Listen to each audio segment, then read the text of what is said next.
Christians, my friend here says that if we do not have free will, which we don't, why does God tell people to change their ways, to stop doing evil, and to do good instead? Now, here's what I don't understand.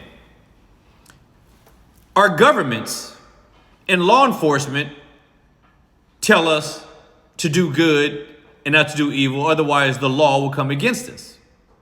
But they have no authority whatsoever in terms of controlling our wills. Just because God tells you to do what's right doesn't mean that he's obligated to help you. And just because God has given you a will, it doesn't mean your will is free.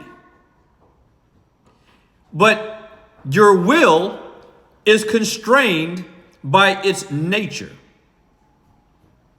And if you believe you have a free will and you disobey God and you get eternal damnation, you can't complain like you're doing about what lot you received at the end of your life.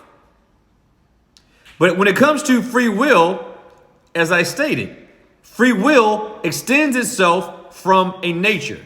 So I won't argue that you don't have free will in this regard. You do have free will when it is within the confinement of your nature. Your nature is sinful. So your freedom is within the boundaries of your sinful nature. But because you have no right, because you do not have a righteous, godly nature, you can never choose righteous and godly things. A sinner will only freely choose amongst that which is ungodly and unholy. Because you, by your so-called quote unquote free will, you cannot impact God's will over your life.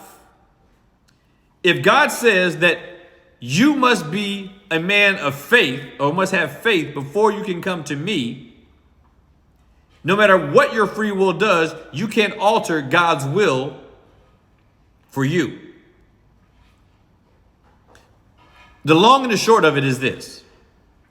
Men are sinners. And men are sinners because their nature is sinful. So they can freely choose within the boundaries of their sinful nature, but they can never choose things to do outside of their nature. Be provoked and be persuaded.